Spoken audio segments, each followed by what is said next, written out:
जय Hind and hello guys, स्वागत है आपका आपके अपने YouTube चैनल ज्ञानदेह होस्ट में। और इस वीडियो में मैं आपको बताने वाला हूं Haryana police constable online form 2024 के बारे में, क्योंकि गाइस इसके बारे में आप लोगों के लगातार कमेंट आ रहे थे कि सर इसमें अदर स्टेट से कैंडिडेट कैसे भरे। एंड इसके अलावा जो आपका एक और मेन सवाल आ रहा था वो ये आ रहा था कि आपका जो इसमें रजिस्ट्रेशन नंबर मांगा है वो हम कैसे प्राप्त करें और कहाँ से इसको प्राप्त करके हम फिल करें, ये सब आपके डाउट आ रहे हैं।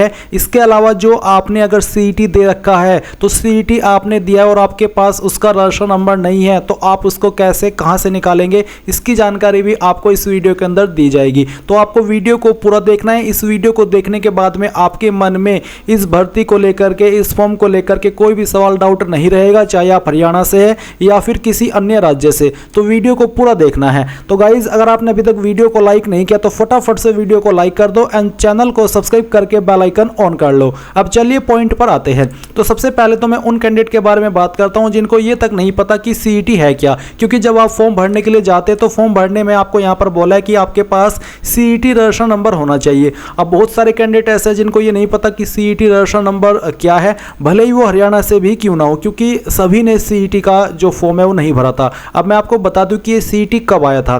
तो गाइज ये आपका सीईटी का ही मैंने पोस्ट बनाया था जब आपका सीईटी के फॉर्म शुरू हुए थे। इसमें आपकी 31,998 वैकेंसी थी, यानी कि 31,998 वैकेंसी आपकी सीईटी के माध्यम से भरी जानी थी, जो कि ग्रुप सी कैटेगरी के अंदर आती है। अब इन्हीं 31,998 पोस्ट में बहुत सारी पोस्ट तो ऑलरेडी भरी जा चुकी है और इन्हीं 31,998 जो टोटल वैकेंसी इनमें 6,000 पोस्ट आपकी कांस्टेबल की थी। यानी कि आपको ये एग्जाम देना था जो कि क्वालिफाई एग्जाम था। जैसे कि अभी रिसेंटली आपने देखा होगा यूपी SSC के अंदर भी पीईटी है, जिसमें कि प्रीलिमिनरी एलिजिबिलिटी टेस्ट आप उसको बोलते हैं। जो लोग पीईटी देते हैं और उसको क्वालिफाई करते हैं और फिर उसके बाद में यूपी SSC के अंदर अगले एक साल तक जो भी वैकेंसी आती है उसमें वही कैंडिडेट फॉर्म को भर पाता है जिसने पीईटी दिया हो और साथ में जो उस पोस्ट पर अप्लाई करने के लिए क्वालिफिकेशन चाहिए वो रखता हो। तो इसी तरह से यहाँ पर हरियाणा के अंदर कॉमन एलिजिबिलिटी टेस्ट है जो कि आपका 2021-2022 के अंदर लॉन्च हुआ था। जी हाँ, आपने सही सुना, ये जो आपका स्कीम है या फिर कह लीजिए कि ये जो पैटर्न है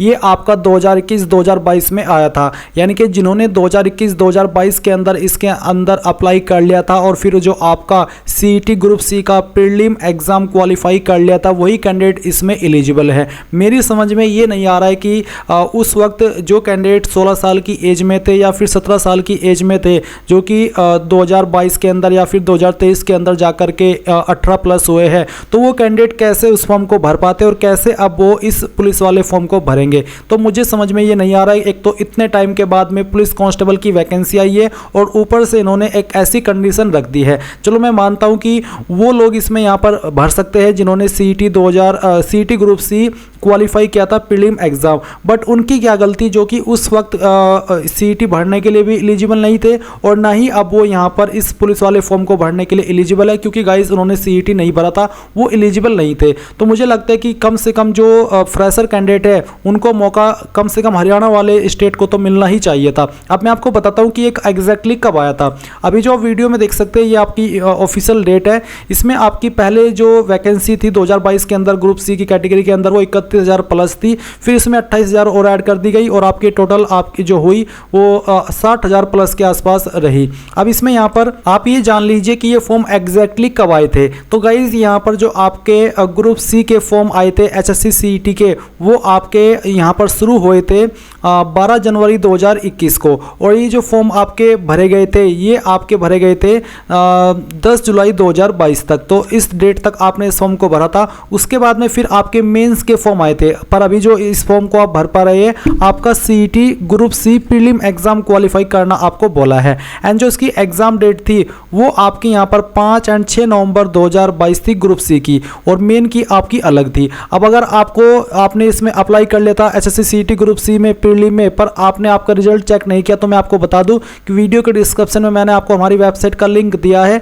ये लिंक आप जैसे ही ओपन करेंगे तो ओपन करने के बाद में आप इंपॉर्टेंट लिंक के सेक्शन में आइए और HSC CET result 2023 direct link open कीजिए। ये ओपन करने के बाद में आपके सामने यहाँ पर ये इंटरफेस आ जाएगा। आप देख सकते हैं कि यहाँ पर आपका जो कॉमन एलिजिबिलिटी टेस्ट है CET 2022 जिसका जो एग्जाम है वो 5 और 6 नवंबर नवंबर 2022 को हुआ था उसका रिजल्ट है, और जिन्होंने ये एग्जाम दिया था वही कैंडिडेट अब इस फॉर्म को भर पा रहे हैं। तो आप यहाँ पर आपका रजिस्ट्रेशन नंबर डालेंगे जो कि आपने जब आपका एसएससी सीईटी ग्रुप सी का रजिस्ट्रेशन किया था उसके बाद में मिला था, और जो डीओबी आपने उसके अंदर भरी थी वो डीओबी आप यहाँ पर सेलेक्ट कर लेंगे, ये कैप्चा कोड डालेंगे और लॉगिन के ऊपर क्लिक करके अभी भी आप यहाँ पर उस वक्त का आपका रिजल्ट चेक कर सकते हैं।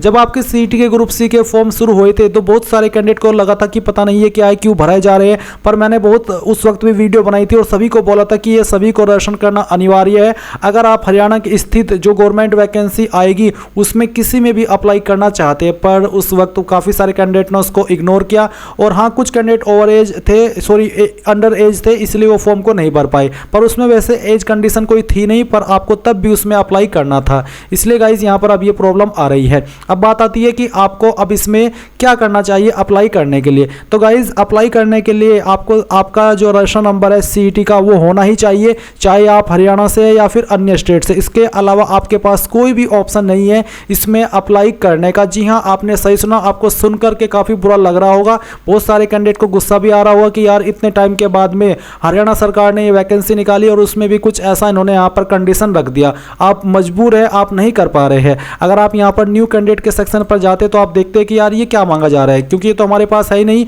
तो बोला है कि सीईटी रजिस्ट्रेशन नंबर जो कि आपका एचएससी सीईटी ग्रुप सी का होना चाहिए, ना कि ग्रुप डी का। अब आपका जो ग्रुप डी की वैकेंसी है, ग्रुप डी की जो वैकेंसी आपकी इन फ्यूचर में आएगी तो उसको भी वही भर पाएंगे जिन्होंने ग्रुप डी का एग्ज़ाम दिया हो और उसको क्वालिफाई किया हो। तो बेसिकली सीधे शब्दों में कहा जाए तो आप इसमें अप्लाई नहीं कर सकते। ये हरियाणा सरकार ने आपको यहाँ पर थोड़ा सा पीछे मोड़ दिया है। अब मैं ये नहीं कहूँगा कि उन्होंने मोड़ा है, मैं ये कहूँगा कि थोड़ी आपकी भी गलती है। आपको ध्यान रखना चाहिए था जब उन्होंने ये स्कीम लॉन्च की थी तो आपको आपका फॉर्म भर लेना चाहिए था। अगर आप आपका फॉर्म भर लेते और उसको क्वालिफाई कर लेते तो आज आप इस फॉर्म को भर पाते। और इसको स्कीम को निकालने का जो मेन मकसद है वो ये है कि जो एग्ज़ाम के अंदर बहुत सारी भीड़ आती है जो कि दिल से या फिर कह लीजिए कि पूरे अपना टाइम दे करके प्रिपरेशन नहीं करते, बस भीड़ बनाने के लिए जाते हैं। कोई ऐसा होता है कि किसी के कहने से फॉर्म भर लिया, चलो यार फॉर्म पुलिस के फॉर्म निकले हो या चलो भर लेते हैं। जैसे कि अभी यूपी पुलिस की वैकेंसी में हो या बहुत सारे कैंडिडेट ऐसे थे जिन्होंने ऐसे ही फॉर्म भर लिया। किसी ने कहा कि यार तो 12th पास है और तुम्हारी एज भी है और हाइट भी है, चलो फॉर्म भर लो, और उन्होंने फॉर्म भर लिया। उन्होंने बुक तक उठा के नहीं देखी, उन्होंने कोई प्रिपरेशन नहीं की। तो वो जो भीड़ है वो कम करने के लिए ये स्कीम आई थी, वो इसलिए ताकि जब इसका सीईटी आए यानी कि कॉमन एलिजिबिलिटी टेस्ट का ये जो फॉर्म आए आप उसको भर ले और फिर जो उसको क्वालिफाई करे यानी कि उसको पास करे वही कैंडिडेट फिर जो इन फ्यूचर में उस बेस पर वैकेंसी निकलेगी उसको भरेगा।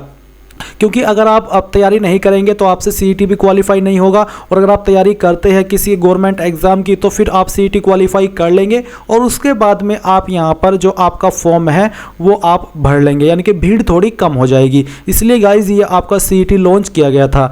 तो इसमें जितने भी फॉर्म जाएंगे उनके काफ़ी ज़्यादा चांस रहेंगे सिलेक्ट होने के, क्योंकि इसमें मुझे लगता है हद से हद 4-5 लाख ही फॉर्म जाएंगे, क्योंकि बहुत सारे कैंडिडेट को पता नहीं था कि सीईटी कब आया और कब गया। तो ऐसे में आपने सीईटी नहीं दिया और दूसरा बहुत सारे कैंडिडेट ने सीईटी दिया भी होगा पर वो क्वालिफाई नहीं कर पाए होंगे, तो उनके भी यहाँ पर काफ़ी कम चांसेस है इसमें सेलेक्ट होने के। तो इसलिए यह है कि इसमें जितने भी फॉर्म जाएंगे उनमें काफ़ी हायर चांस रहेंगे उनके सेलेक्ट होने के। अभी मैं आपको थोड़ी सी जानकारी उनके बारे में बताता हूं जो लोग फॉर्म भर रहे हैं। मैंने ऑलरेडी फॉर्म फिलअप की वीडियो बना रखी है अच्छे से, आप पूरे यूट्यूब के ऊपर मेरे वाली वीडियो किसी के अन्य के पास नहीं मिलेगी।